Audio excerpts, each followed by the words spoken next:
topik asada. Mohon maaf itu, jadi saya bawakan topik yang lain. Topik yang lain ini adalah topik yang pernah saya janjikan. Di kesempatan yang lain, yang lalu saya membawakan tentang Wacagota, Tewija Wacagota. 3 pengetahuan yang diberitahukan Buddha kepada Wacagota. Dan dalam Majjhima Nikaya ada 3 sutta yang berhubungan dengan Wacagota. Tewija Wacagota, Agi Wacagota, dan satu lagi Maha Wacagota. Jadi ada 3 trilogi. Dan ini adalah yang kedua. Semoga yang belum mengikuti yang pertama nanti coba dicari di historical, saya nggak tahu di YouTube ada ya. Nah, di YouTube ada, Tewijanya ada. Jadi Wacagotanya sama, orangnya sama. Namun dia mempunyai 3 kali kesempatan berdiskusi kepada Buddha, dengan Buddha, dan ini adalah kesempatan yang langka. Kenapa? Untuk bertemu dengan seorang Buddha saja, ini kesempatan yang mungkin dalam kehidupan kita, apakah bisa dalam 1 kali kehidupan bertemu dengan seorang Buddha? Belum tentu. Tapi Wacagota mempunyai 3 kali kesempatan, dan beliau memberikan inspirasi karena beliau adalah perumah tangga. Perumah tangga seperti kita. Jadi unek-unek perumah tangga ditanyakan oleh beliau kepada Buddha. Kalau sekarang kita berbeda. Anda, saya terkadang ingin meniru cara hidup samana. Dan akhirnya menimbulkan satu dilema. Dilema, kok susah ya dapat cuan besar? Kok susah ya berhubungan dengan anggota keluarga yang lain? Karena kita mencampur adukan kehidupan pertapa dan rumah tangga. Jadi di sini saya ingin mengajak kita semua kembali sadar diri bahwa kita adalah perumah tangga, kecuali yang memang sudah berminat. Jadi 3 minggu lalu saya mengisi di satu wihara. Ketika saya tanya, siapa yang mau menjadi anggota sangga? Oh, ternyata ada 8 orang. Nah, mungkin pertanyaan sama, siapa di sini yang mau menjadi samanera, samaneri? Yang tidak mau angkat tangan. Oh, banyak loh yang nggak angkat tangan. Artinya pada mau nih.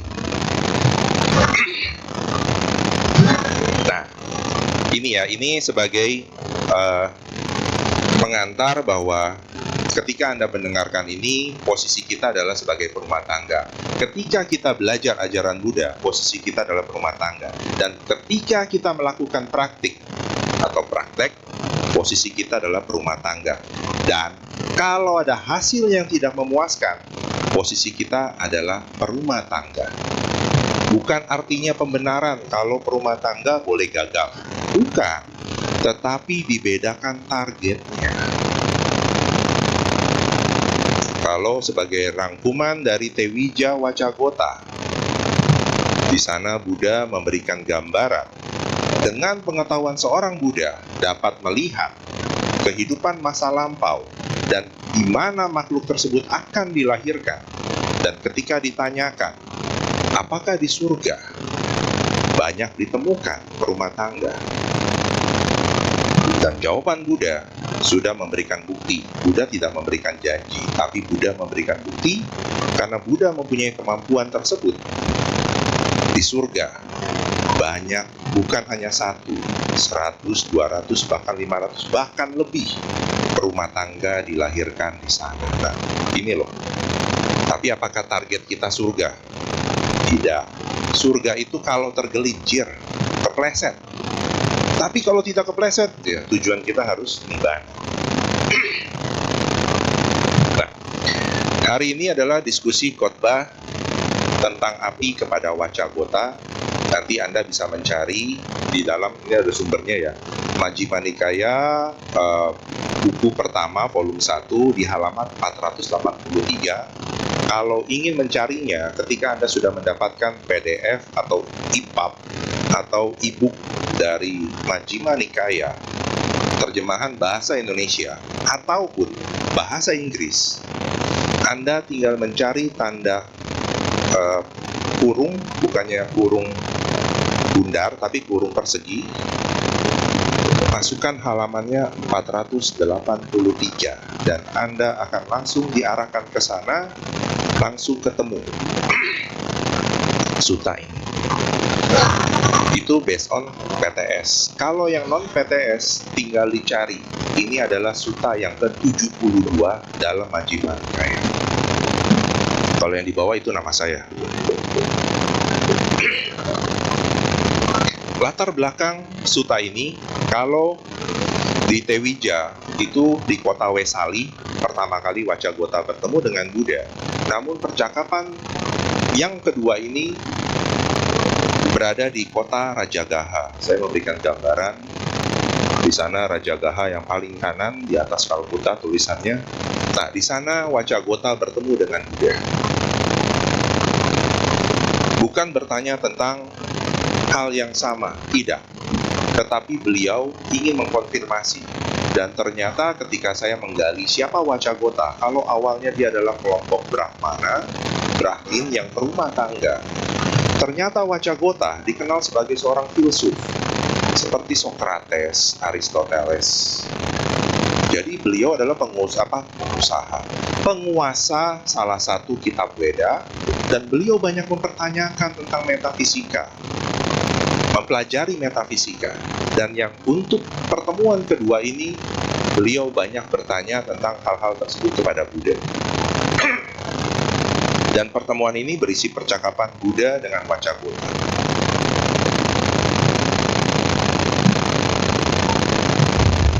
Pada saat bertemu, Wacagota langsung memberikan 10 pertanyaan kepada Buddha. Kalau Anda pernah, di belakang kelihatan nggak ya pertanyaan? Kelihatan ya, tapi tidak terbaca.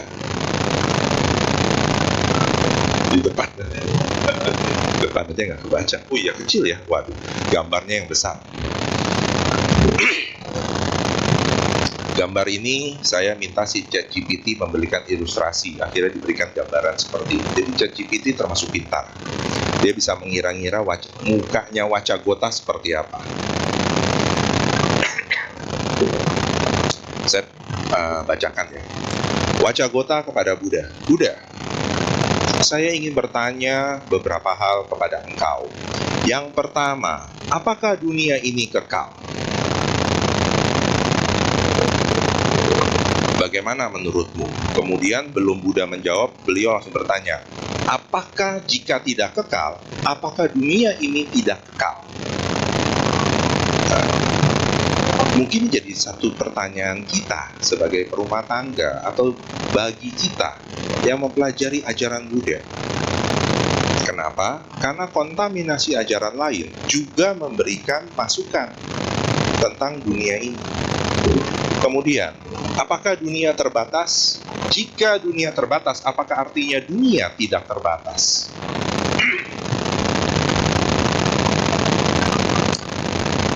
Apakah jiwa sama dengan jasmani? Jika jiwa tidak sama dengan jasmani, apakah jiwa tidak sama dengan jasmani? Anda bingung kan dengan apa yang saya ungkapkan? Kok bolak-balik ya? 7, 8, 9, 10 beliau mempertanyakan, apakah setelah meninggal Tathagata ada? Kalau setelah meninggal Tathagata tidak ada, artinya Tathagata tidak ada ya Buddha.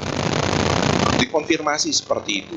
Kemudian ditanya, setelah meninggal jika Tathagata ada dan tidak ada, bagaimana?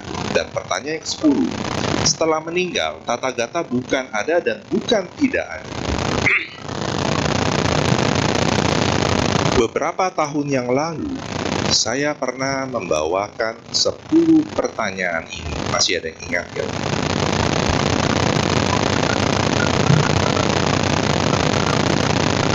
Saya tidak tahu masih ada di YouTube atau enggak. Jadi topik pada saat itu adalah ketika Buddha tidak menjawab. Nah, 10 pertanyaan ini adalah yang sama persis ditanyakan oleh seorang biku muda yang bernama Malungkya Buddha. Malungkya Buddha, jadi putra dari si Malungkya.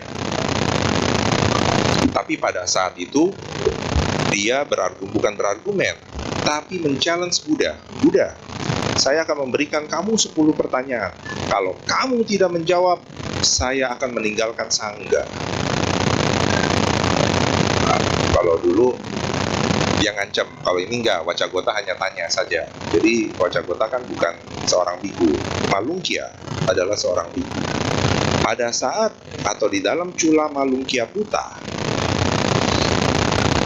Buddha langsung diam, dan Buddha hanya mengatakan, kalau kamu ingin meninggalkan sangga, silakan. Tidak ada keharusan atau kewajiban seorang Buddha untuk menjawab pertanyaan engkau yang seperti itu. Jadi nanti kalau Anda mempunyai tiba-tiba mau tidur, berpikir, oh dunia ini kekal atau nggak kekal? Apakah jiwa saya dengan badan saya sama atau beda ya? Kalau ada pertanyaan-pertanyaan seperti itu, kemudian muncul kata kemudian minggu depan Anda bertemu dengan Bante Atadiro, dan Anda bertanya kepada beliau, Bante, saya punya pertanyaan. Kalau Bante tidak jawab, saya akan meninggalkan ajaran Buddha. Pasti Bante akan tersenyum juga. Nah, ini sama. Lalu apa yang dilakukan Buddha pada saat sekarang bertemu dengan Wacagota? Sama.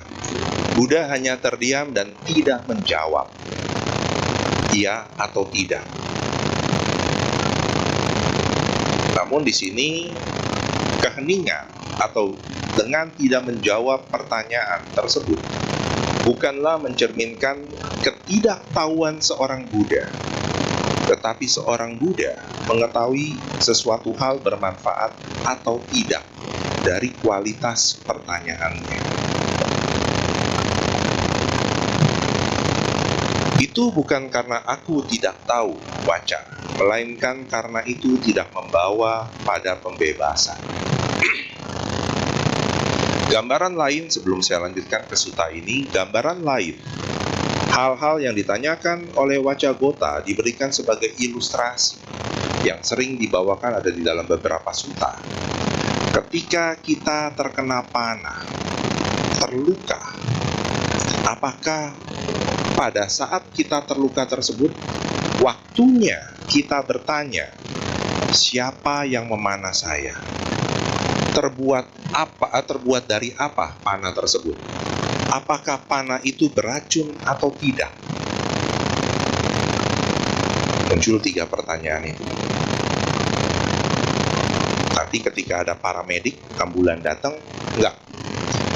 Jangan tolong saya sebelum 3 pertanyaan saya dijawab.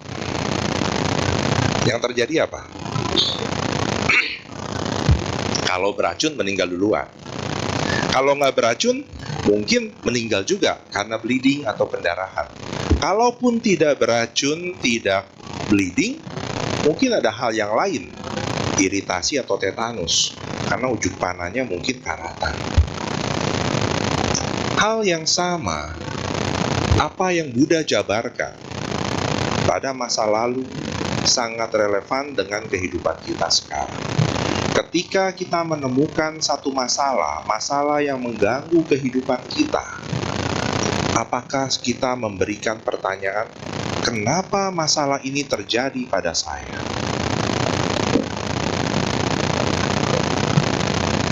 Jadi bertanya terus.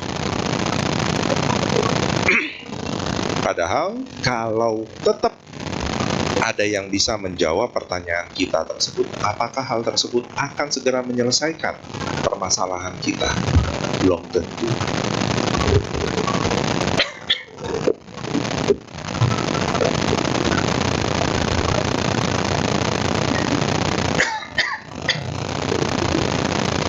Sepuluh pertanyaan tersebut merupakan, kalau dalam filsafat dikatakan sebagai pertanyaan ganda atau Ubata Kotika Panha.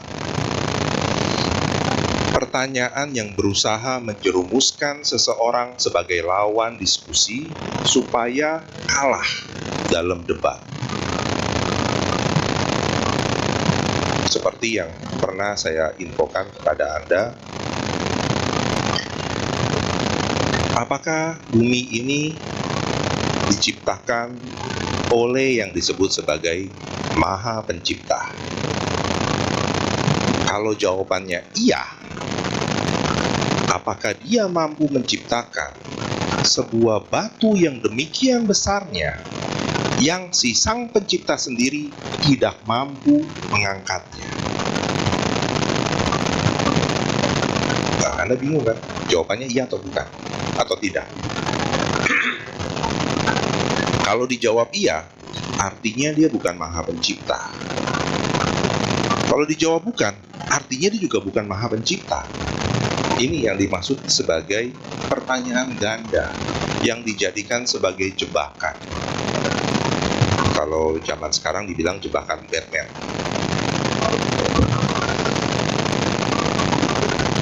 Kalau dalam sutta ini dikatakan, apa yang ditanyakan oleh Wacagota kepada Buddha adalah pertanyaan-pertanyaan spekulatif. Baru spekulasi yang manfaatnya hanya sebatas memenuhi keinginan intelektual kita. Ini sebagai pesan kepada kita semua murid Buddha.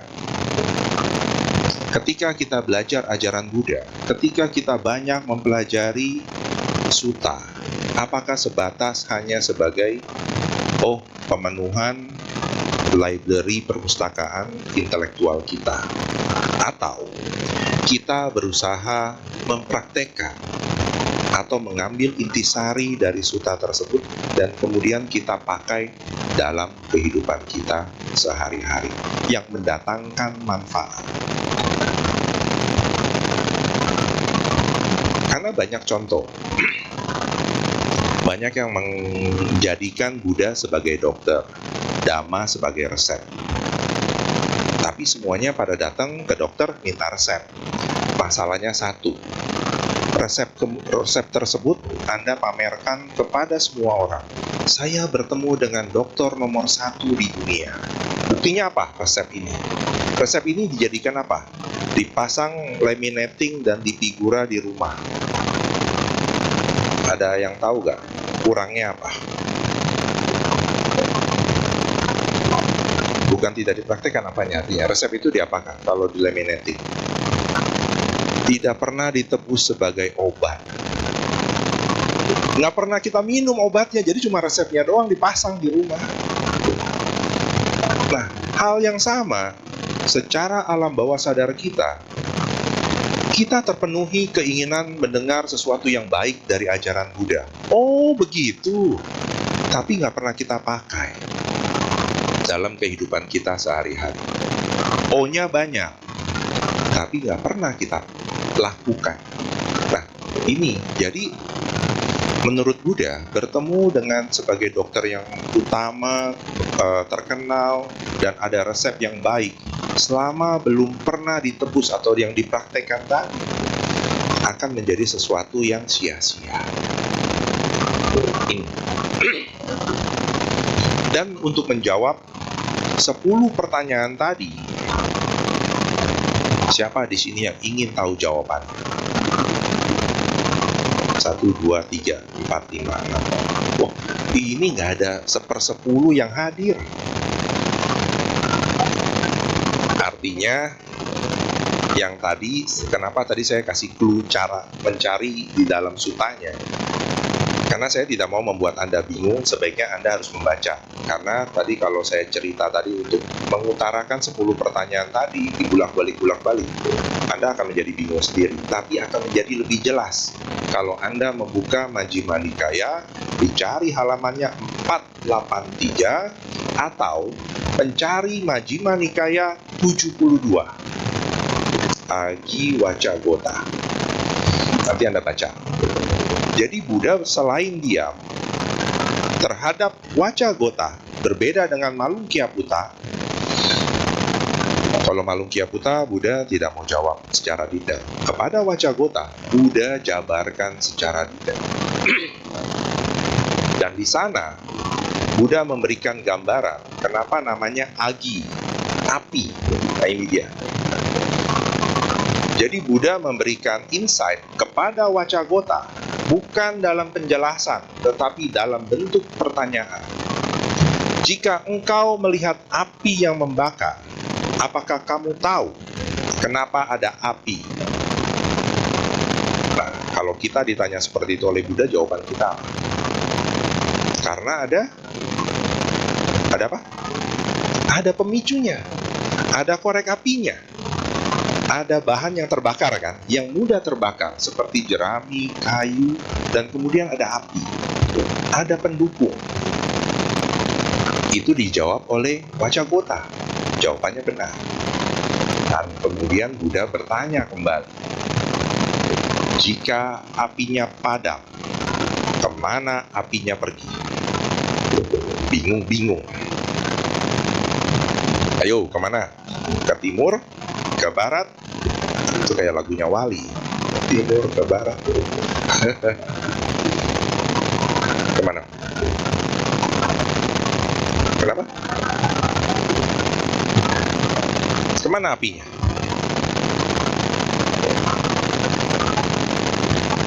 Jadi Buddha mengembalikan pertanyaan ganda tersebut kepada Wacagota, tapi untuk menyadarkan Wacagota. Jawaban Wacagota tadi, api tersebut padam karena pendukungnya sudah habis. Tapi ketika ditanya apinya kemana, beliau pun juga bingung bahwa apinya tidak kemana-mana, tetapi pendukung karena hilang semua, padam semua.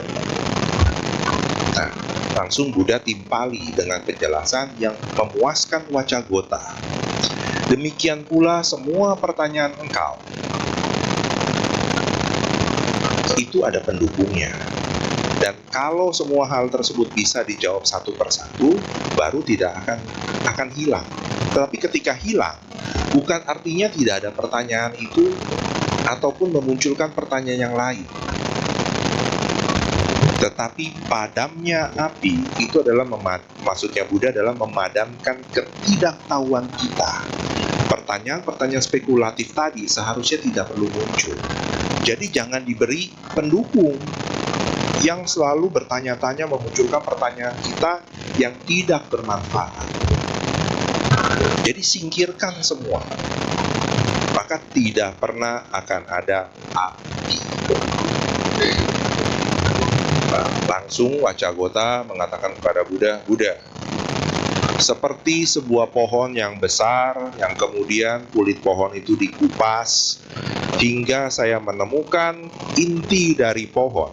Penjelasan engkau seperti pohon tersebut, dan aku sudah memegang inti dari pohon tersebut. Artinya dia mengerti sekali apa yang Buddha jabarkan. Mungkin Anda kalau yang belum ngerti sekarang, baca kembali Wacagota, Agi Wacagota. Dan yang kemudian yang bisa kita simpulkan apa?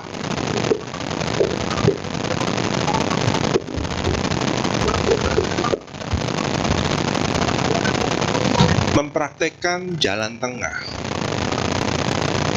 supaya kita tidak mempunyai pikiran ekstrim kiri ataupun ekstrim kanan, bahwa kalau berumah tangga saya nggak perlu keras-keras seperti samana. Bukan seperti itu. Atau yang berpikir untuk menjadi samana, menjadi dilema di tengah-tengah, tidak. Tetapi dia tahu posisinya. Praktekkan jalan tengah. Sila, samadhi, panya, 3 kelompok dari jalan. Dan kemudian kita hindari atau kita bersikap non-spekulatif. Selalu mempertanyakan ajaran Buddha, tetapi kita lupa bagaimana mengimplementasikan. Terkadang kita banyak bertanya, tapi tidak pernah implementasi. Jadi, seorang dokter mengatakan, Anda harus jalan kaki 1000 langkah. Tapi kemudian kita mendebat, dok, 1000 langkah itu di dalam ruangan apa di luar ruangan? Kemudian ketika dokternya, dalam atau luar boleh saja. Tapi dok, kalau di luar hujan bagaimana dok? Kita seperti itu gak terkadang? Kita men-challenge, tapi ketika ujungnya, oke dok, saya mengerti. Pulang sampai rumah, pegang remote TV, duduk. Sikap kita seperti itu kan. Nah, ini yang harus kita mulai dengan menyambut Hari Asada. Resolusi kita adalah bagaimana Dhamma yang sudah diputar oleh Buddha di Taman Rusa Isipatana pada masa bulan Asada, sehingga namanya bulan Asada, Asalha Puja kita sebutnya. Ini akan terus berputar. Roda Dhamma akan terus berputar selama Dhamma atau Buddha Dhamma masih ada yang mempraktekkannya, bukan yang mempelajarinya, beda. Yang mempraktekkannya. Dan kalau di semua ruangan ini mempraktekkan ajaran Buddha, kita tidak perlu khawatir. Roda Dhamma ini akan terus berputar, walaupun ada yang mengatakan, wah, Romo, bukankah Buddha Propesi sudah mengatakan roda Dhamma akan berhenti ketika wanita memasuki anggota sangga? Sudah berkurang 500 tahun. Sampai sekarang, kita sudah melewati 2500 lebih tahun. Dan roda Dhamma masih terus berputar. Walaupun agak-agak lambat sedikit, tapi masih terus berputar. Dan saya percaya di dalam ruangan ini Anda semua adalah pemutar roda Dhamma, penerus dari Pancawagya. Dan Anda adalah penerus dari 60 arahat pertama yang dikirim oleh Buddha kepada beberapa penjuru 60 arahat pertama. Dan ketika Buddha mengatakan kepada 60 arahat pertama, bukan untuk mencari massa, bukan sebatas mengatakan ajaran ini adalah ajaran nomor 1, tidak. Demi kebahagiaan dan kesejahteraan manusia dan para dewa. Jadi bukan untuk menyenangkan kita, bukan untuk membahagiakan kita, tidak. Tetapi bagaimana kita bisa menjadi sejahtera dan bahagia dengan mempraktekkan Buddha Dhamma. Itu poin. Karena bukan berarti kalau ajaran Buddha kita punya tadi hanya di laminating, ditempel di dinding rumah, ada banyak jadi peninggalan. Tapi setelah itu ya kita akan sia-sia. Dan kesempatan kita tadi ya, Anda jangan berpikir, Romo tadi waktu Anda mengatakan Tewija itu sangat mudah untuk terlahir ke surga. Iya, mudah ke surga. Itu kalau tergelincir, kita tujuan nibbana tergelincir masuk surga. Tapi kalau surga dijadikan target utama, tergelincir, waduh, itu repotnya. Kita berpikir, wah minimal manusia, hati-hati loh, di bawah manusia masih ada 4 alam menyedihkan. Wah, itu kalau tergelincir ke situ, waduh, susah. Kenapa? Pada saat kita lapar, apakah kita mampu berpikir yang baik? Pada saat kita sakit, apakah kita mampu berpikir untuk yang baik atau untuk bahagia? Nggak bisa. Bukannya nggak bisa, sangat sulit. 4 alam menyedihkan. Alam binatang, hantu kelaparan, asura, neraka, itu dipenuhi dengan rasa sakit dan rasa lapar. Dan yang utama, ketidaktahuan. Nggak ada yang ngajarin kita di sana. Romo, biasanya kalau saya nonton film hantu tuh ada hantu senior yang ngajarin untuk memindahkan barang. Itu di film. Tapi ya saya juga belum tahu, belum ada hantu yang memberitahu, wah ternyata Romo salah loh, ada yang ngajarin saya. Nggak ada sih, belum juga itu.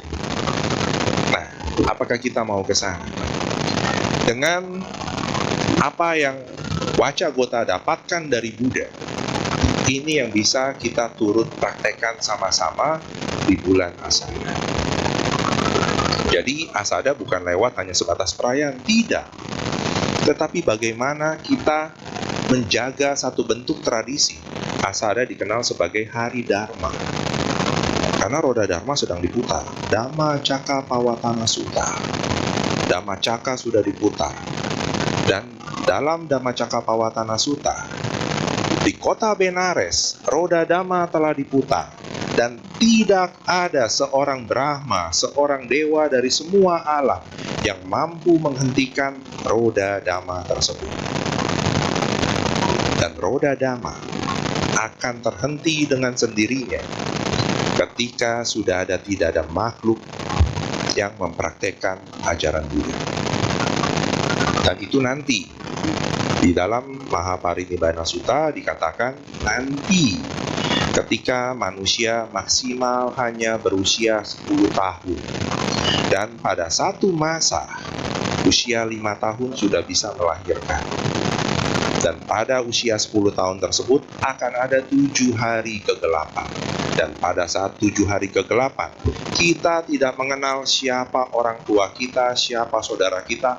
Pokoknya kalau ketemu, main tebas aja semua. Karena semua dipenuhi rasa takut dan rasa khawatir. Daripada saya yang mati, saya lebih baik saya membunuh. Sampai timbul pikiran seperti itu. Dan pada saat itu, bumi akan mengalami masa kegelapan selama 7 hari tersebut. Dan setelah 7 hari tersebut, baru manusia akan berpikir, oh tidak ada rasa kasih sayang, rasa cinta kasih.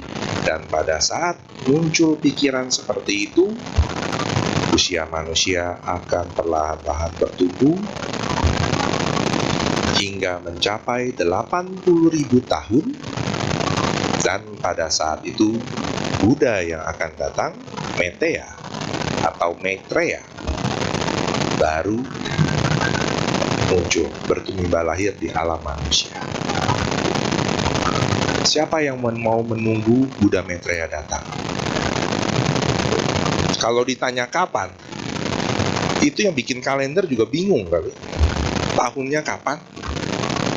Apakah kita mau menunggu sejauh itu?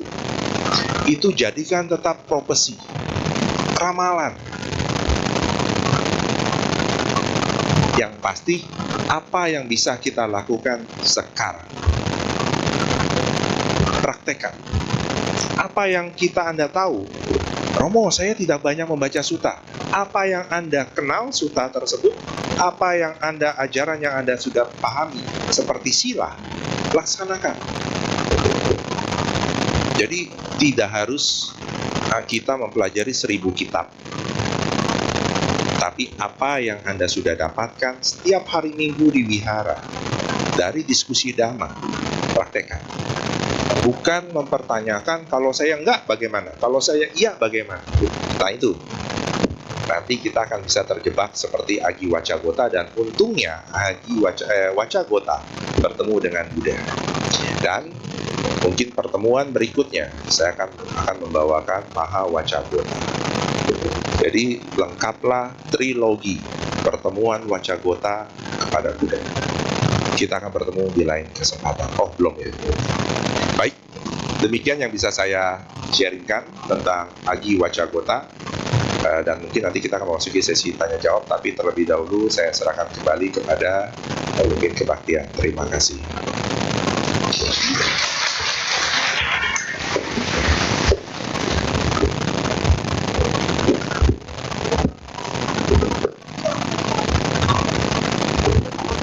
Baik, terima kasih Romo. Nah, kita akan seperti yang Romo katakan, kita akan memasuki sesi tanya jawab. Untuk sesi tanya jawab kita ada 2 versi secara lisan dan secara tertulis. Secara tertulis bisa melalui di nomor 081199210098. Sekali lagi 081199210098. Sambil menunggu pertanyaan yang masuk, mari kita kembali dengarkan sebuah lagu.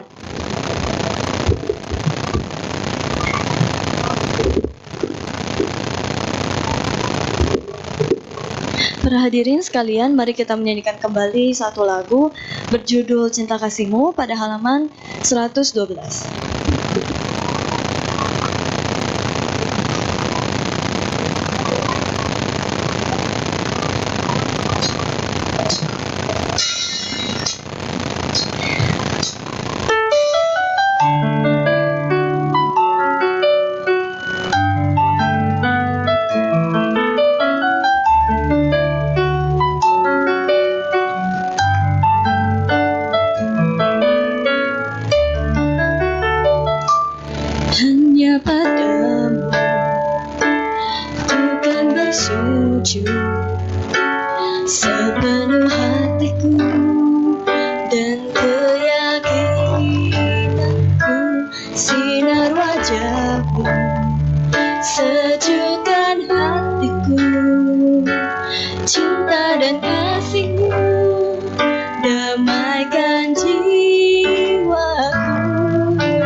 menjadi bimbang, tak berpaling darimu, lalui jalan yang penuh liku. Ku genggam genggamanmu, dari dalam dirimu ku temukan cinta yang abadi, cinta kasihmu yang suci kau pancarkan kepada umat manusia. Tanamkanlah dalam diri cinta yang diajarkan Sang Buddha. Marilah kita pancarkan cinta kasih, semoga semua makhluk berbahagia.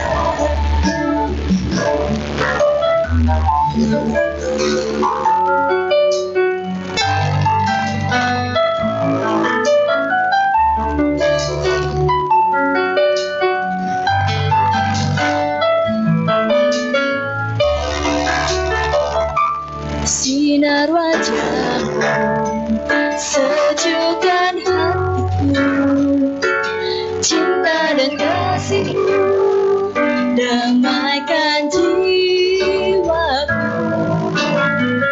Biarlah hati menjadi bimbang, tak berpaling darimu, lalui jalan yang penuh liku.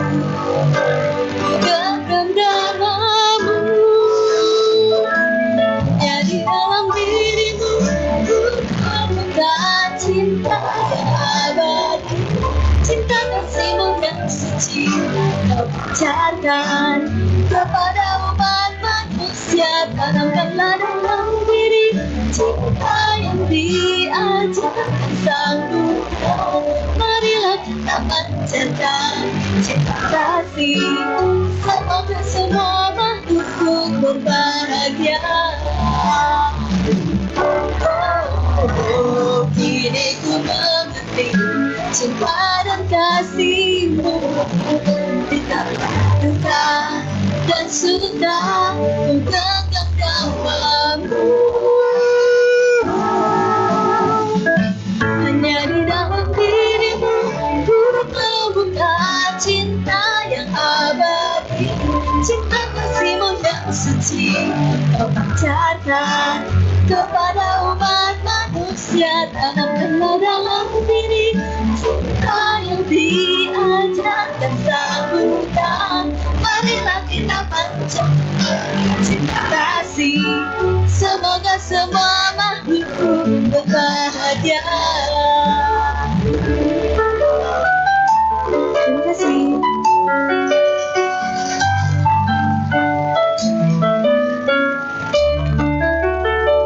Thank you Cika. Baik, pertama kita mulai dari yang ingin bertanya secara lisan, harap angkat tangan dan ke depan. Untuk pertanyaan via WA bisa ke nomor 081199210098. Bagi yang ingin bertanya secara lisan, tidak ada? Oke, kalau gitu kita ke WA ya.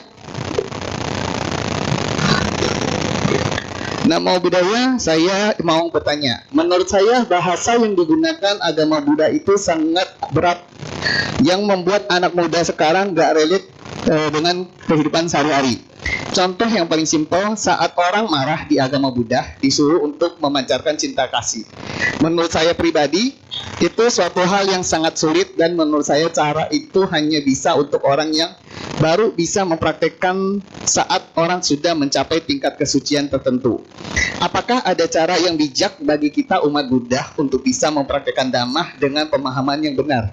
Silakan.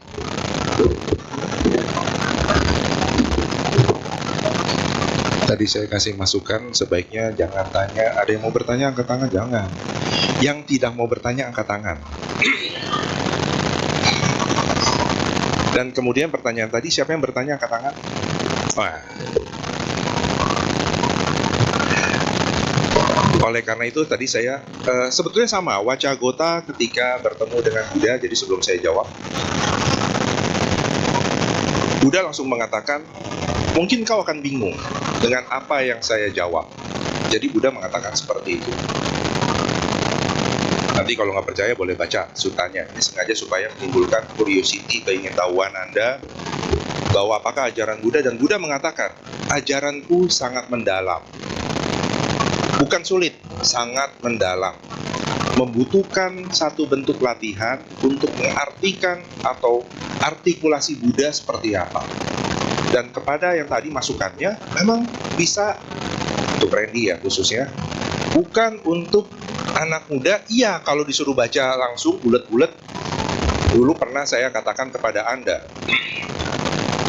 ketika saya SMA diundang ke kantor urusan agama Buddha di lapangan Banteng dekat kantor Kemenak sana, lantai berapa saya lupa, dan kemudian saya diberikan salah satu suta. Saya pernah ceritakan di sini, ada yang ingat nggak sutanya suta apa? Oh, ada yang ingat? Brahman Jala Sutta. Ada yang tahu artinya Brahman Jala Sutta apa? Brahma Jala, Jala itu apa jala? Untuk menangkap ikan, jaring. Brahma itu ya kata lain Brahma, Dewa Brahma. Bahkan seorang Brahma pun terjala oleh ketidaktahuan.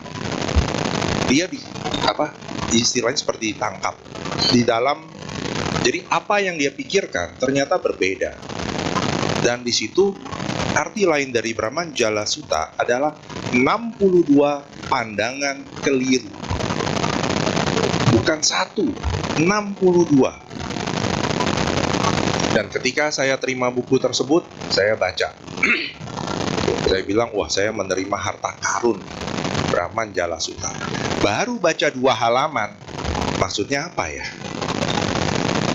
Kemudian saya taruh buku tersebut di rak buku. Tidak pernah saya sentuh hingga kemudian 4-5 tahun pas saya kuliah, saya baca kembali. Pikir udah mahasiswa, gampang menelaah. Baca sampai halaman kelima, mentok. Nggak ngerti juga. Saya simpan kembali. Dan kemudian setelah lulus kuliah, semakin banyak membaca, semakin banyak mendengar. Ketika membaca Brahman Jala Sutta tersebut, demikian mudah untuk diartikan. Dan ketika itu saya langsung timbul kata, oh, ternyata ini loh yang semua orang mempertanyakan, apakah di agama Buddha ada pencipta? Terjawab semua di dalam Brahman Jala Sutta. Tapi untuk anak muda yang belajar, ya saya pun juga harus merubah cara bagaimana Buddha menyampaikan pesan. Nah, memang harus seperti ini. Dan saya hadir 3 minggu lalu, 2 minggu lalu di acara Buddhist Worship. Ada yang tahu Buddhist Worship? Yang kalau pas lagi sebelum ceramah dimulai, nyanyi-nyanyi semua dulu seperti tadi, tapi lagunya banyak dan bandnya agak kenceng, dan kemudian nanti semua diminta berdiri, wah begini-begini. Wah, Romo itu copycat dari sebelah tuh. Tapi cara itu efektif. Banyak anak muda yang menyukai cara tersebut dibandingkan mendengarkan saya yang hanya satu nada, intonasinya sopran tinggi. Mungkin mereka tidak tertarik, tapi dengan musik mereka tertarik.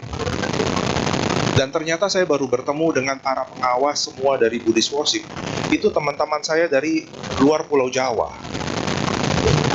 Ada yang dari Lampung, kemudian ada yang tugas di Tangerang. Itu semua mereka adalah pengawas-pengawas dari Buddhist Worship. Dan ternyata semua teman-teman juga. Nah, jadi banyak cara untuk anak muda mempelajari ajaran Buddha. Ada yang bisa melalui lagu, silakan. Ada yang melalui testimoni, karena di Buddhist Worship ada testimoni, kesaksian istilahnya. Jadi ada yang mengutarakan, wah saya kehilangan arah tiba-tiba dan saya mendengar bertemu dengan seseorang, wah kemudian saya bisa kembali mempelajari Dhamma. Mungkin bagi kita sepele, tapi ini adalah testimoni, kisah nyata, dan itu bisa diterima oleh anak muda. Tapi yang pasti, akaliko ehipasiko. Akaliko itu ada di mana kata-kata tersebut? Damanusati. Akaliko. Akaliko. Kala itu sebagai kala, waktu. A itu kan sebagai negasi. Tak lekang oleh waktu dan meminta untuk dibuktikan. Ehipasiko. Nah, tugas anak muda adalah untuk membuktikannya, bukan sebatas mempelajari. Kalau sebatas mempelajari memang susah, tapi diajak untuk membuktikan seperti tadi, melalui lagu, melalui testimoni. Sekarang ada di satu wihara menjalankan yang namanya diskusi dhamma. Jadi selesai kebaktian, makan siang jam 1, mereka diskusi dhamma. Saya awalnya agak skeptis, ini yakin nih banyak yang datang. Ternyata lumayan ramai, 20-30 orang, baru mulai kok, tapi udah banyak yang tertarik. Kemudian di salah satu tempat, selesai kebaktian, selesai kelas dhamma, makan siang, kelas meditasi, jam 1 siang. Waduh, ini kalau jam 1 siang, bukan meditasi, meditabo. Meditasi sambil bobo. Tapi itu bisa. Nah, banyak cara. Nah, tugas yang masih merasa muda seperti saya, boleh ya, aku muda. Yuk kita bikin kegiatan yang memang bisa menarik anak muda lain. Bukan sebatas tadi kan, saya mengatakan Buddha tidak pernah menjanjikan apapun kepada kita. Tetapi banyak bukti yang terkadang kita perlu membuktikan kembali apakah yang Buddha katakan benar atau tidak. Jangan sebatas percaya. Dalam Kalama Sutta juga Buddha mengatakan, jangan karena dibicarakan oleh orang banyak, bukan karena hanya tertulis dalam kitab suci. Kan Agi Waca Gota ini dalam kitab suci Tripitaka, bagian Sutta Pitaka Majjhima Nikaya. Jangan percaya. Telaah, buktikan. Jadi cara anak muda seperti itu. Dan yang paling sebulan lalu saya diundang oleh Young Buddhist Association, acara di Taman Anggrek. Wah, sampai merinding saya. Sesuatu yang sepele tapi dapat menyadarkan dalam hal ternyata bisa loh anak muda membuat kreasi seperti itu. Dan itu muda-muda semua. Saya ketemu Billy Juswanto, itu ketua yang lama, beliau pemimpin atau founder dari Young Buddhist Association, orang Surabaya. Saya ketemu malah di Kerawang. Dia berbagi kisah itu ke wihara-wihara dan diundang sampai ke Kerawang, ketemu dengan saya. Yuk lakukan yuk. Jadi bukan karena kita membutuhkan sesuatu, tidak, tetapi kita memberikan sesuatu dan yang lainnya akan mengikuti. Nah, untuk anak muda memang harus seperti itu. Dan bagi yang lebih senior dari yang muda, berikan ruang untuk yang muda. Jangan apa-apa seperti Buddhist Worship, atau dulu ada pertama dari mulai Kalyana Project, kemudian ada Sadhu United, dan kemudian ada Buddhist Worship. Yang muncul adalah cemoohan. Susah ya, cemoohan. Apa? Niru-niru ajaran lain, pakai begini. Sama seperti Dharma Sukha dulu, ketika memulai di wihara di sebelah sana, pakai kursi yang modelnya mirip kayak kayu itu. Wah, itu dulu celaan tuh. Kalau Anda boleh, ada yang sudah lahir ya, atau yang sudah mengalami, itu banyak celaan. Kok mulainya begitu? Ikut-ikut ajaran lain. Buddhis itu harus sederhana, duduk di lantai, pakai cushion seat, kalau perlu banyak pakai karpet atau tikar. Akhirnya banyak anak muda yang hengkang. Kenapa? Kakinya kesemutan, terus kok nggak bonafit ya agama Buddha? Tidak. Dharma Sukha salah satu pionirnya untuk bisa kebaktian dengan kursi seperti sekarang, dengan tidak menghilangkan esensi ajaran Buddha. Tapi yang Anda perhatikan, mohon maaf ya, saya angkat kaki. Saya tidak menggunakan alas kaki ketika saya bicara, dan kalau Anda memperhatikan, saya akan melepas alas kaki saya di sebelah di depan. Karena dalam winaya, walaupun bukan saya seorang anggota sangga, tapi saya berusaha menerapkan sesuatu yang baik untuk saya. Saya membawakan apa yang pernah Buddha bawakan, dan saya mendengarkan kembali untuk diri saya. Dan ketika mendengar ajaran Buddha, dengan tidak menggunakan tutup kepala jika saya tidak sakit, dengan tidak menggunakan alas kaki jika saya sedang tidak sakit. Itu untuk diri saya sendiri, makanya saya tidak menggunakan sepatu. Nah, itu yang bisa kita ambil, kita terapkan. Walaupun ada yang lain menggunakan sepatu atau apa, di rumah duka pun saya tetap membuka alas kaki saya ketika saya harus memimpin membaca parita. Anda boleh perhatikan, saya hanya menggunakan kaos kaki saya hanya supaya nggak belang. Ini udah putih, hitam-hitam. Nanti kalau nggak putih, hitam, coklat gitu. Jadi seperti itu ya. Anak muda, sebetulnya tidak, ajaran Buddha bisa diterima oleh siapa saja. Dan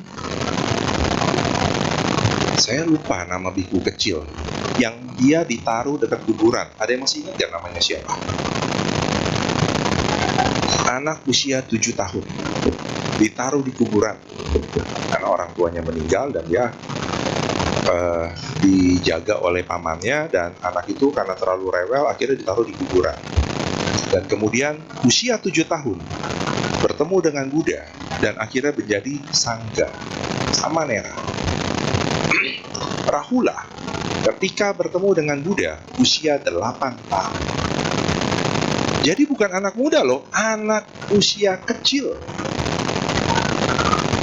bisa memahami apa yang Buddha sampaikan. Dan Buddha mempunyai kemampuan untuk bisa berceramah dengan segala usia. Kalau saya mungkin agak sulit ya, habis ini umum, tiba-tiba disuruh naik ke lantai 2 di sini. Usianya usia TK. Waduh, pusing itu. Yang lantai paling atas, lantai 4 masih mending. SMA, kuliah. Yang TK, waduh. Lagi ngomong begini, tahu ada yang lari. Tapi Buddha mempunyai cara seperti itu. Jadi bukan masalah sulit, tidak. Tetapi memang kita mempunyai, kami, Duta Dharma atau Dharma Duta, mempunyai beberapa keterbatasan, cara-cara. Dan sudah ada Dharma Duta lain seperti tadi, Kalyana Project, Sadhu United, Buddhist Worship. Mereka pakai musik untuk menyampaikan Dhamma. Dan salah satunya, kalau Anda pernah lihat, saya mengajak Anda juga boleh subscribe ya YouTube-nya. Saya bukan influencer mereka, tapi saya sering mendengar kayak waktu-waktu tertentu, Bante Dhamma Subo itu bisa nyelip di tengah-tengah menyampaikan Dhamma. Bante loh. Kemudian yang dilakukan Bante Dirapunyo dengan lintas agama. Mereka, beliau bilangnya kopi apa ya? Mereka pakai istilah kopi. Itu lintas agama untuk anak-anak muda. Jadi banyak cara. Bante Abijato, Bante Atadiro, Bante Santa Cito, Bante Nyana Bandu. Beliau Bante Nyana Bandu pimpinan sekolah tinggi ilmu agama Buddha Jinarakita di Lampung. Itu masih muda, di bawah usia saya. Tapi beliau ada pimpinan saat ini yang paling tinggi untuk pendidikan, dan beliau lintas sampai ke Taiwan. Banyak yang berprestasi. Kita yang anak muda masih melihat, mencela, terkadang dari yang tua-tua juga sih. Cara ini nggak cocok, cara ini nggak cocok. Saya berapa hari yang lalu terpaksa install TikTok.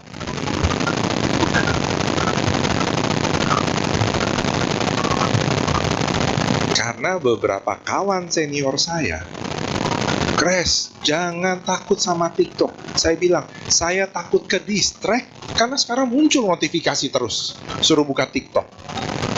Instagram aja udah susah saya hindari, kecuali yang muncul-muncul saya lihat, terus tinggalkan. TikTok, tapi ini adalah media. Saya berbicara dengan pimpinan Wihara Ekayana. Beliau langsung meminta tim medianya masuk semua ke media sosial, termasuk TikTok. Anak muda harus diraih lewat sana. Kalau nggak kan roda damainya akan terhenti. Karena di beberapa wihara, saya menghindari untuk datang. Kenapa? Karena saya takut. Takutnya kenapa? Yang hadir di wihara tersebut usianya 60 tahun ke atas semua. Nggak ada yang di bawah saya, semuanya di atas. Dan pas mendengarkan ceramah aja begini-begini. Ngangguk-ngangguk, oh mengerti ini. Akhirnya saya mengatakan, mohon maaf, Ci, Bu. Dan memang jadwalnya juga siang. Dia jam 4, jam 5 sore. Ini yang terkadang jadwal keluarga. Pas hari Minggu lagi. Nah, ini yang saya bilang, kalau waktunya sesuai sekali, saya baru bisa hadir.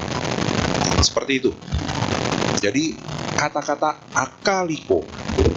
Dan Anda semua adalah penerus roda dhamma, yuk bantu cari dan kembangkan dari semua lini untuk anak muda.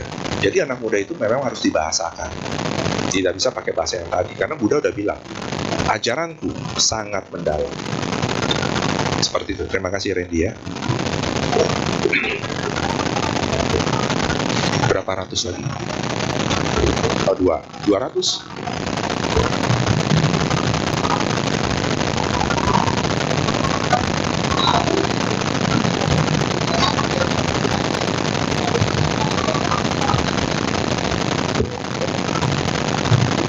Siapa pengikut Buddha Maitreya di sini? Kalian mau ngangkat? Saya sendiri. Sekarang saya ngangkat karena nama saya sudah ditulis dan dapat dikapling di surga lewat Buddha Maitreya. Loh, nggak percaya? Anda datang ke wiharanya. Nanti Anda ditulis namanya, kemudian dibakar. Udah jaminan masuk surga. Wow. Saya dulu diomel-omeli oleh pandita besarnya, pendeta besar, bukan pandita besar. Seorang Taiwan, berkebangsaan Taiwan, yang masalahnya satu, saya hanya tersenyum karena dia berbicara dalam bahasa Mandarin dan saya tidak mengerti sama sekali.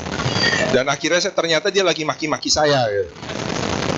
Habis ngomongnya seru kan, wah, saya nggak senyum-senyum aja, ngangguk-ngangguk. Ternyata dia kira saya mengejek dia.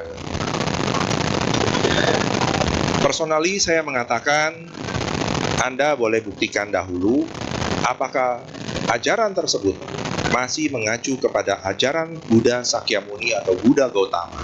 Apakah kitab suci yang dipakai adalah Tripitaka? Apakah beliau mengajarkan tentang sila? 3 ini dulu aja. Nanti Anda boleh cari, dan ternyata 3 tersebut Anda tidak akan temukan. Tapi kenapa banyak pengikutnya? Karena tadi mau masuk surga, silakan datang, dan ketika hari tertentu di altarnya akan terbuka. Pada saat di situ adalah masa di mana sedang ada sale untuk ke surga tiketnya. Dan akhirnya banyak yang berbondong-bondong, dan hebatnya bukan hanya keturunan Chinese atau Buddhis, dari beberapa ajaran agama itu datang. Jadi mereka mengatakan tidak perlu ganti agama. Silakan datang kalau yang mau masuk surga. Ini berdasarkan pengalaman saya sendiri, dan akhir cerita saya dipaksa pulang. Bukan ditahan, dipaksa pulang.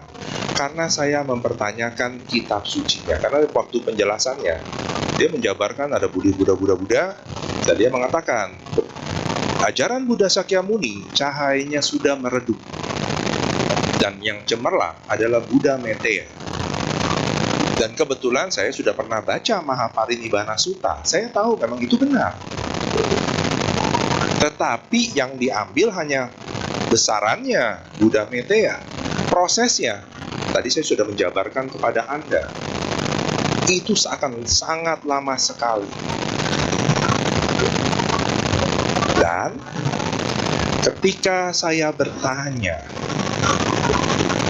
Sutta apa yang dipakai atau Tripitaka apa yang dipakai, langsung yang pengajar saya Anda terlalu banyak bertanya, Anda tidak menerima dengan tulus. Sebaiknya Anda pulang sekarang. Diusir saya. Lah, saya kan hanya cuma gampang. Suta sedemikian banyak. Salah satu majelis atau ajaran Buddha yang ada di Indonesia hanya mengambil satu dari suta atau sutra, yaitu Saddharma Pundarika. Dan Saddharma Pundarika adalah setelah Buddha wafat, dikembangkan oleh salah satu guru besar. Ini masih bisa diterima. Yang ini, ketika saya tanya suta, mereka pun nggak pernah membaca ajaran Buddha Sakyamuni. Bagaimana mendeklarasi bahwa ajaran yang mereka sedang berikan kepada umat yang hadir adalah ajaran Buddha? Nggak usah begitulah.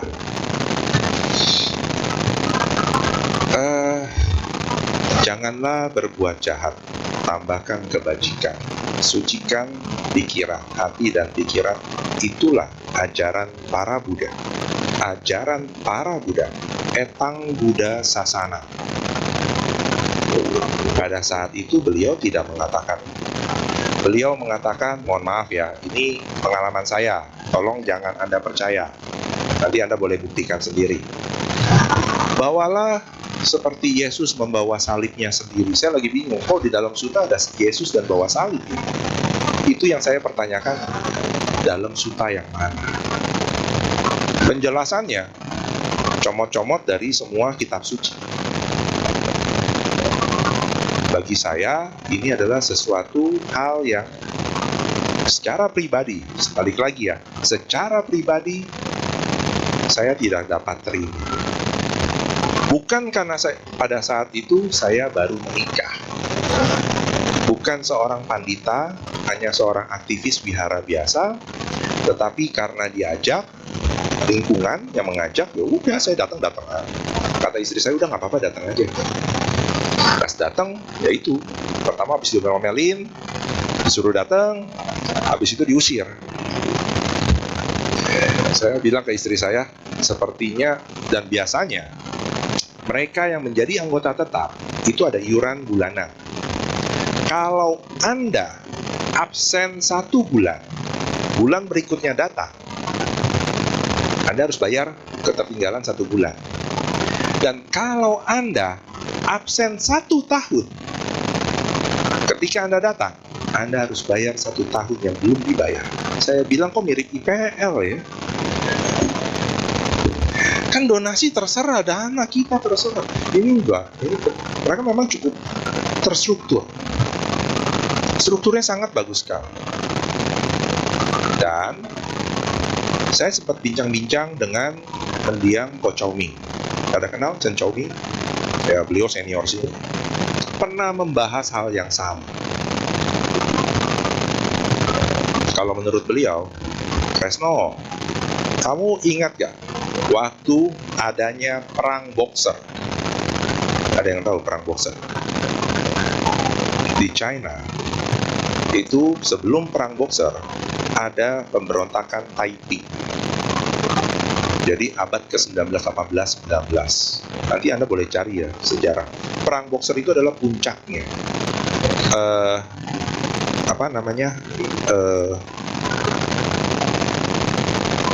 Barat ketika saat itu masuk ke China, itu lagi dihadang. Jadi kenapa dikatakan perang Boxer? Karena sama seperti kalau kita di Indonesia pakai bambu runcing. Di China itu nggak ada senjata, hanya limited, dan mereka akhirnya hanya bertarung dengan tangan. Dan mereka melawan penjajah Perancis, Inggris, dan Amerika itu dengan tangan. Makanya dinamakan sebagai perang Boxer. Nah, sebelum perang Boxer, itu ada yang namanya pemberontakan Taiping. Dan pada saat di antara pemberontakan Taiping dan di perang Boxer, kalau Anda nonton Once Upon in China, siapa yang main? Jet Li, seri pertama. Masih ada yang ingat gak? Lawannya siapa?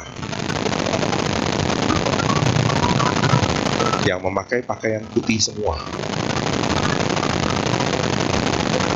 Yang di sini dia katanya kebal, ternyata dia pakai lempengan besi. Yang diberi nama kelompok teratai putih, Pek Liang Kau. Ya, nanti yang lupa silakan cari buku kitab suci yang kecil-kecil ditulis oleh Asmaraman S. Kopingpo.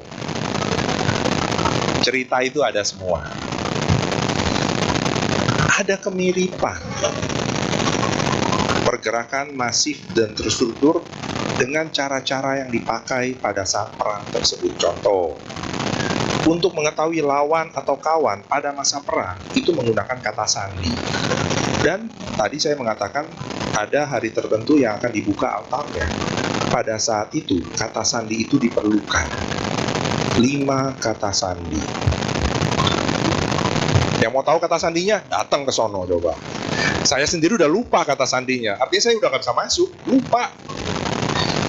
Nah, seperti itu. Jadi bukan saya mengatakan ini secara personal, kembali lagi saya mengatakan ini jawaban saya secara personal based on historical dan pengalaman saya. Anda jangan percaya, jangan cela saudara-saudara kita yang sudah mengikuti ajaran tersebut. Tapi kalau mereka masih bisa diskusi, ajak diskusi dengan baik, bukan dengan tujuan untuk menyadarkan mereka. Tidak. Tadi kan Buddha meminta 60 arahat pertama untuk kebahagiaan dan kesejahteraan. Tujuan kita memberitahukan hal yang baik, tujuannya adalah itu. Jangan kita seperti orang suci, malaikat ingin menyadarkan orang yang tidak sadar. Jangan. Yang pasti kita memberitahukan saja untuk kebahagiaan dan kesejahteraan. Seperti itu, terima kasih. Satu lagi.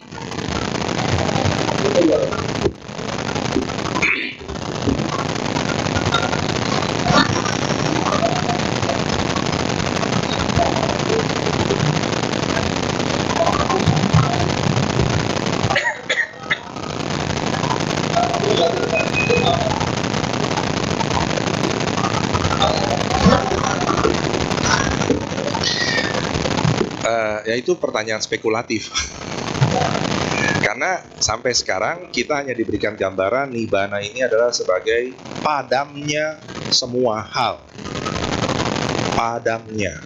Baik pengetahuan yang kita miliki sekarang atau ketidaktahuan kita sudah tidak ada. Bukan berarti sebagai suatu alam. Ini pertanyaan spekulatif tadi. Itu kan tadi kan artinya bertanya kepada Buddha Tathagata. Tathagata pergi ada atau tidak ada, nah ini spekulatif juga. Jadi kalau jawaban saya secara personal, Nibbana adalah padamnya semua hal tentang kebaikan dan keburukan. Yang pasti hal keburukan sebelum ke sana itu sudah tidak ada. Jadi kalau dikatakan Nibbana itu adalah padamnya termasuk kebaikan-kebaikan yang sudah kita pupuk karena sudah tidak diperlukan kembali. Hanya sebatas itu. Apakah itu sebagai suatu alam? Saya tidak dapat mengatakannya. Belum bisa, karena saya belum merasakannya. Bagaimana saya bisa bilang sop buntut enak kalau saya nggak pernah makan? Bagaimana saya bilang makanan vegetarian enak kalau saya tidak pernah mencicipinya? Nah, satu-satunya hal adalah kita mencicipinya.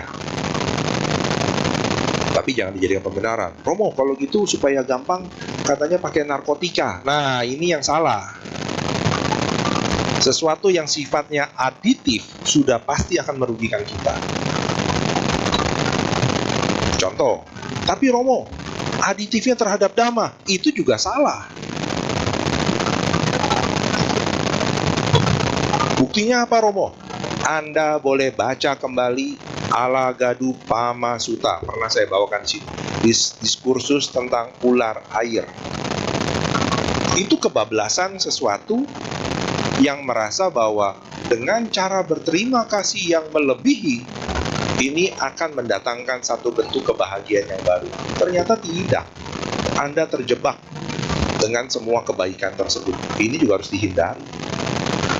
Karena kalau Anda berterima kasih, misalnya kita di dalam, saya secuil ya dari sutta tersebut, kita merasa diselamatkan dengan dari satu sisi sungai ke sisi sungai lain dengan satu sampan atau rakit.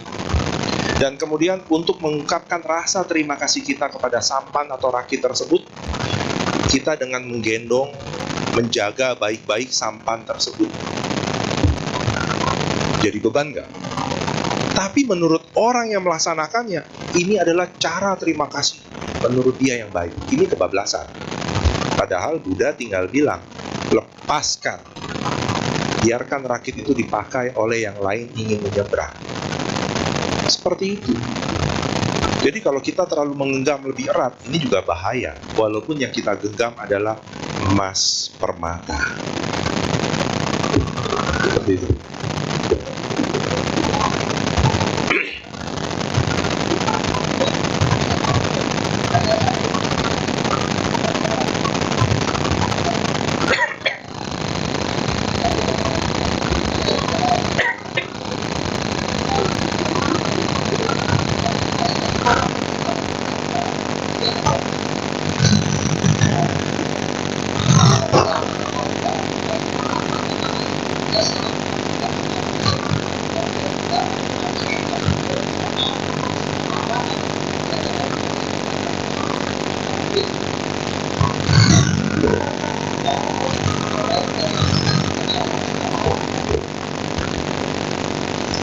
Kalau saya katakan yang bukan beragama Buddha tidak akan diselamatkan, salah juga.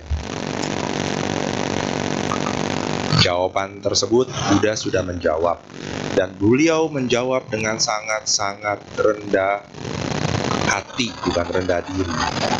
Di dalam Sinsapa Sutta, karena Sinsapa artinya di hutan, itu Sinsapa itu nama hutan.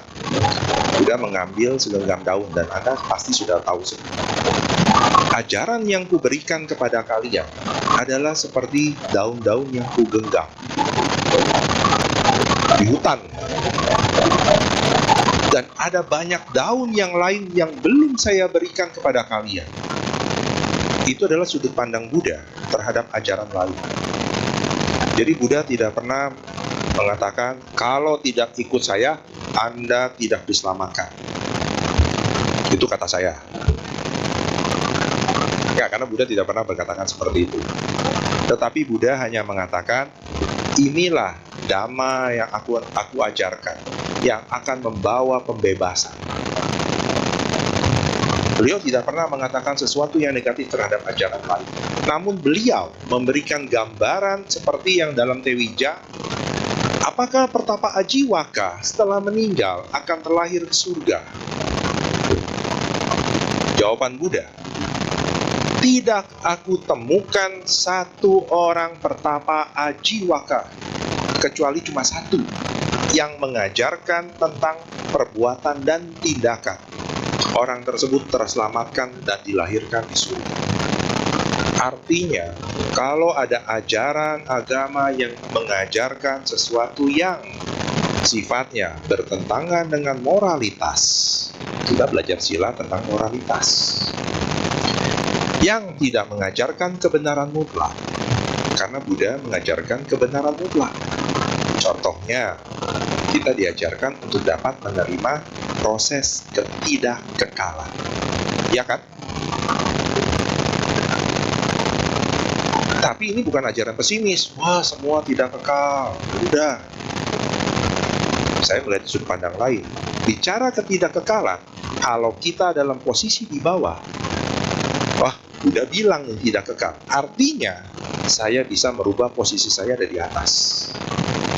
Ya kan? Dan mengenai konsep ketidakkekalan, kalau saya sedang dalam posisi di atas, kita harus sadar bagaimana mempersiapkan diri kita kalau kita ada di bawah. Persiapan. Jadi bukan masalah pesimis, optimis, bukan. Buddha mengajarkan kebenaran mutlak. Diajarkan nggak? Nah, kalau semua ini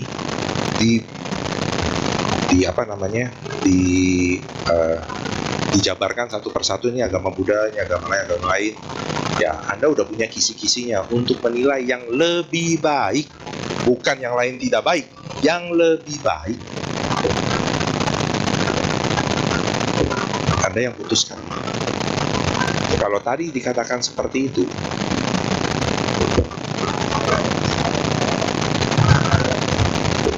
Lalu bagaimana saya bisa sebagai pandita agama Buddha? Saya diajarkan kok. Kalau tadi belajar hanya secara itu, saya dipanggilkan guru. Sampai setiap hari Kamis atau Jumat saya kabur, melarikan diri. Karena pas diajarin ngelihat hurufnya, ini lebih sulit daripada matematika. Iya, saya masih SD pada saat itu. Langsung bilang sama papa saya, Pak, saya ada latihan bareng sama teman-teman sekolah. Papa saya udah nggak bisa ngelak. Kenapa? Saya bilang ini ekstrakurikuler. Memang betul itu ekstrakurikuler. Jadi saya tidak pernah membohongi papa saya. Itu ekstrakurikuler. Cuma bukan sekolahan yang mengadakan. Jadi saya ambil kursus sendiri. Saya setiap malam diajarkan doa secara Nasrani oleh mama saya. Karena mama saya satu keluarga adalah Katolik. Dan sampai sekarang, paman-paman dan bibi saya, semua kalau saya datang, kita akan doa secara Katolik. Karena keluarga besar adalah Katolik. Dan 1 bulan yang lalu, di keluarga besar kami, ulang tahun emas dari salah satu keluarga saya, kita berdoa secara 2 agama. Karena keluarga pria mayoritas Kristen, jadi doanya Kristen. Kemudian yang dari wanita mayoritas Buddhis. Dan saya kira cuma makan malam, ternyata disuruh baca doa juga. Nah, itu yang kita lakukan. Dan saya membahasakannya bukan dalam bahasa Pali, tapi dalam bahasa Indonesia, supaya yang agama Kristen tertarik untuk pindah ke agama Buddha. Karena doanya kan bagus-bagus. Nah, itu yang dipakai. Jadi ya kalau yang belajar mau semua agama silakan. Cuma sayangi waktu kita. Kalau kita, tadi saya mengatakan, sudah tahu yang mana yang lebih baik dan lebih bermanfaat, kenapa tidak ini yang kita prioritaskan? Kita prioritaskan. Seperti saya mempunyai 3 anak, salah satu anak saya sekarang ada di sini. Saya mengatakan, sebagai orang tua, bukan saya bilang kalian bebas memilih agama. Tidak. Saya berikan kepada mereka ajaran Buddha saat ini adalah yang terbaik. Kalian pelajari dahulu yang ini. Kalau nanti di kesempatan lain kalian menemukan yang lebih baik, hadapi Dedi dulu. Iya dong, kita bantu filter, bukan kita lepas, oh semua agama sama. Enggak. Tetap kita harus sebagai orang tua harus bantu filter. Kalau Anda belum mempunyai kemampuan itu, ajak suruh datang ke wihara. Kemari ke Dharma Suka. Kalau kita orang tua ada yang mempunyai keterbatasan secara informasi, anaknya masih ngotot, wah di agama ini bisa suruh datang kemari, nanti kita janjian. Sayangi waktu kita. Manfaatkan dengan sesuatu yang kita anggap sudah lebih baik. Kenapa harus melihat yang lain? Wah, di situ semangatnya ada. Di sini semuanya pada dia pulang pusing. Nah, ini yang perlu kita rubah. Dan saya sangat mungkin beberapa di antara Anda belum tahu, minggu lalu banyak kisah ya. Saya bertemu dengan Wihi yang di depan saya ini, bertemu dengan rombongan Pak Sarwan, bertemu dengan rombongan aktivis di sini. Selesai membacakan parita di rumah duka Jelambar. Dan saya melihat Wihi. Waktu Wihi duduk itu, saya ada di dalam ruangan yang lain. Karena Cihu angkat dari istri saya meninggal. Jadi saya datang. Dan saya kaget, saya baru melihat dia ada 1. Kemudian melihat si Leon 1. Kok ada banyak Dharma Suka? Ketika saya melihat seragamnya, wah Dharma Suka semua. Anda coba ikut terlibat. Karena balik, membacakan doa orang meninggal bukan sebatas memberikan hiburan untuk keluarga bagi mendiang. Tidak. Tetapi itu adalah bentuk kita mempelajari yang tadi, kebenaran mutlak yang Buddha sampaikan. Kontemplasi ketidakkekalan ketika seseorang meninggal. Itu untuk diri kita sendiri, bukan untuk keluarga. Jadi kalau saya dipanggil untuk ke rumah duka, Bukan saya ingin menyenangkan atau memberikan hiburan untuk keluarga, tidak. Tetapi saya belajar untuk diri saya sendiri. Karena kita masih punya rasa takut. Kemana kita akan pergi setelah kehidupan kita selesai. Nah, ini salah satu kontemplasinya. Dengan turut serta membaca parita. Karena di parita kita mengulang kembali apa yang Buddha sampaikan. Jadi kita juga melihat prosesnya segala macam. Nah, jadi seperti itu ya. Jadi yang tanda tanya tadi, hilangkan tanda tanyanya. Anda sudah mendengar testimoni dari saya. Kalau tadi Anda yang merasakan, saya bahkan dari keluarga, itu udah didorong ke sebelah kiri. Maksudnya dua agama ya, ke kiri. Yang mama saya sih memberikan saya kebebasan. Terserah lu, mau ke kiri atau mau ke kanan. Tapi yang pasti, nah ini yang pasti, happy ending ya. Ketika mama saya meninggal, sebelum beliau meninggal, setelah papa saya meninggal, jadi mundur ya, mama saya latihan Tai Chi di depan wihara. Dan selesai latihan Tai Chi, diajak Ngenfo, baca Ken di dalam wihara. Dan ketika meninggal, teman wiharanya pada datang dan diproses secara agama Buddha dengan dikremasi. Ini yang saya nggak bilang, mah, saya pandita agama Buddha, mama ikut jadi agama Buddha dong. Kalau nggak malu saya ini. Enggak, saya tidak mengatakan hal seperti itu. Tapi ini mama saya tiba-tiba mungkin timbul insight. Awalnya hanya gerak badan, tiba-tiba baca. Mama saya lebih paham Tapecho dibandingkan saya. Beliau tanpa lihat buku bisa baca setiap hari, baca 50 kali Tapecho setiap pagi. Lebih rajin dibandingkan saya. Mah, kok hafal sih mah? Ya, karena setiap pagi ngikut, habis itu diulang sendiri di rumah. Nah, seperti itu. Itu yang bisa saya berikan. Semoga bermanfaat. Dan sebagai penutup, salam dalam Dhamma, Namo Sanghyang Buddhaya, Namo Buddhaya. Sukihotu, Namo Mitofo.